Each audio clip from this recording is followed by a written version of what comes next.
Welcome back. I'm talking to Andrew Johnson about the creation of the Earth and a new theory which suggests that the Earth has expanded from a much smaller sphere but has not gained any mass. Now, this is Peter Woodhead's idea, and yes. You met Peter Woodhead, what, about a year ago, something like that? Or yeah, it's a bit longer than that, but yeah, so essentially. just tell us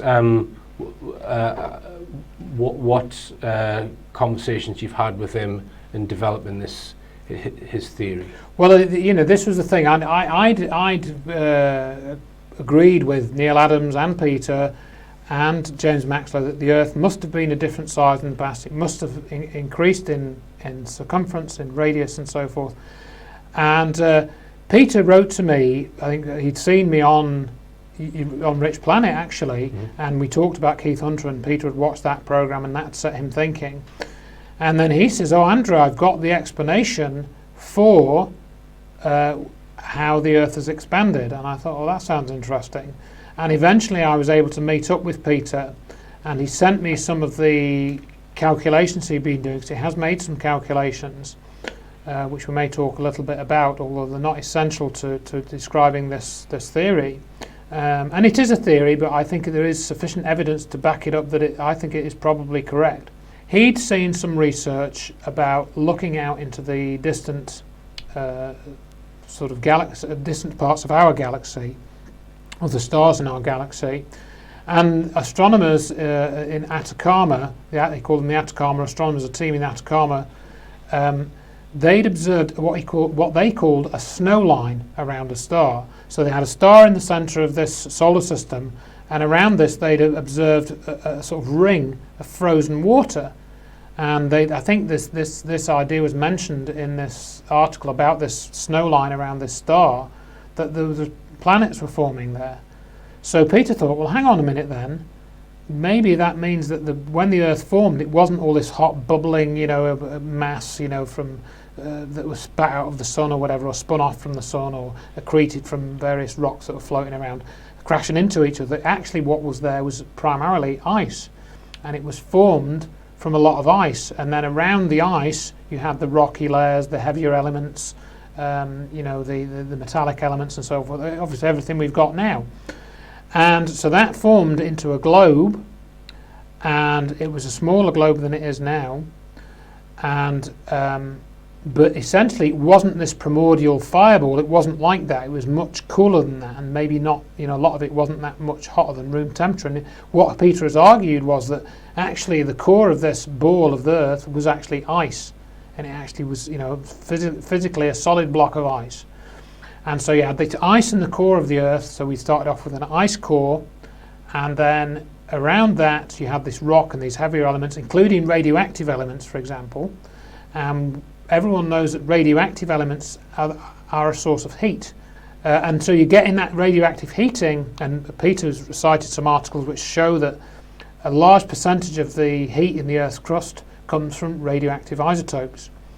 So there was that. So what you've got is radioactive isotopes around the ice core, gradually heating up the core. And there's a limited place this heat can go. It goes into the core. And what James Maxwell observed is that for up until about 300 million years ago, there was no Earth expansion. That from the geology that he'd done and looked at, James Maxwell said there was no Earth expansion until about 300 million years ago. And then all of a sudden, boom, it starts expanding. And it expands exponentially as well. So what Peter argues in his article is that the ice core, over billions of years, in fact, 3,700,000,000 years approximately, the ice core had gradually melted, it turned to water, and then the heating continued, and then 300 million years ago, the water in the core started to boil. So that boiling water then started to create pressure, and then that began to make the outer layers expand, and that's why the expansion only started about 300 million years ago, and it's still going on today. Now, this is all spinning as well. Yes. And you cite a NASA experiment which has clearly been done in zero gravity of a sphere of water, a solid chunk of water in a sphere as it would We'll be show this video, in, yes. in zero gravity, which is spinning. Correct. Which is water in zero gravity spinning, Correct. which is similar to what he's saying that the Earth started Yes. as. Yes. But they inject some solid material into that as it's spinning. Yes. And just explain what's going on, Andrew, in this clip. Well, if you look at that clip, it's I think they explain it in the clip itself. You'll see that the heavy materials actually go to the outside, and if you take this droplet of water, maybe it's just like a teaspoonful of water, and you can add to it because you're in zero gravity. You can make this sort of globule of water bigger, and it does form a perfect sphere. You inject air bubbles into it, and the air bubbles don't come out and fly out. They actually go to the centre. So the lighter materials end up in the centre of this droplet of water. Mm-hmm. So we're saying that what actually happened with the Earth was when the water started to boil and become water vapour, although we got pressure, some of those gas bubbles actually ended up in the centre of the Earth, because what we argue is that the way that gravity works inside the Earth is different to what the textbooks say. Right, now let's come on to that then. So the two researchers that we mentioned earlier, James Maxwell and Neil Adams, are saying, well, if the Earth is growing in its circumference, there must be some more material being put in. Correct. Whereas Peter's saying, no. Correct. It's changing its topology, if you like, i.e. there's something in the centre which is pushing the mass out like this. So the mass distribution changes, correct.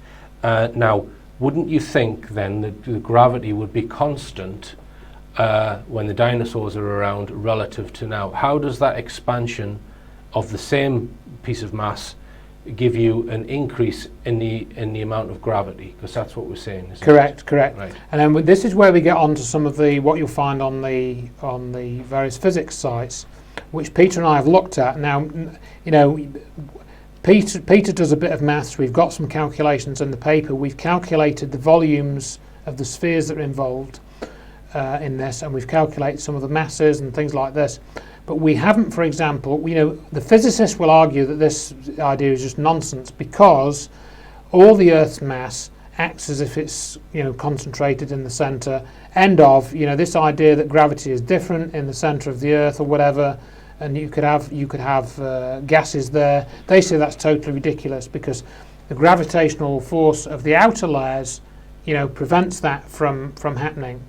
And then we get onto this thing called the shell theorem, which is Newton's shell theorem, which argues and they would say proves that this idea of what we are suggesting must be wrong, because when you do the calculus, when you do the integration of all the sum of the effects of these little slices or rings of mass, it comes out that they negate each other, and you end up with what is the accepted form of the force of gravity. In other words, when you do a force of gravity calculation on a satellite or somebody at the surface, you use the radius of the Earth as the r in the FGM1 m2 over d squared. You use the radius of the Earth. What we're arguing is that that's not the correct way to do the calculation. We argue that because more of the mass is higher up in the crust and the centre is essentially gas filled, where you haven't got a lot of mass, you've just got the gas, you then get this. If you calculate the force of gravity acting not from the centre but from further out in the shell, that's when you get a lower figure in the divisor at the bottom, so you end up with a greater force. Right. All right. Well, my understanding would be that if you're considering celestial bodies as masses, because they're so far apart, you can consider them as points of mass with that Newton's equation. But as you get to the surface of the Earth, really, if you've got an object on the Earth, the mass of that object is being attracted to every single piece of mass within the Earth. So you would need to have an infinite number of equations, i.e. an integration from that mass to every point on the Earth, and you'd need to do calculus to do that, right, to work out the force of attraction of a sphere on another sphere. I wouldn't know how to do the maths of how to work out the force of attraction of an eggshell type object to another object, or whether, if the mass is distributed all as one ball, would the gravitational pull be less than if it was a large shell. Right. Now, I wouldn't know. I don't know how to do that either. It's probably some quite complex calculus. I think it is. Yes, it is. It's some complex calculus, and I'm sure there's maybe a viewer that can do that and help us with that. But you have Peter and Andrew have authored 2 papers on this, and you have done some calculations on that. Yes. Yeah. We've done it. We've done like Peter's have done like an approximate integration method just by using a spreadsheet. So we have tried to do it in a slightly different way to illustrate, what we're making the argument for.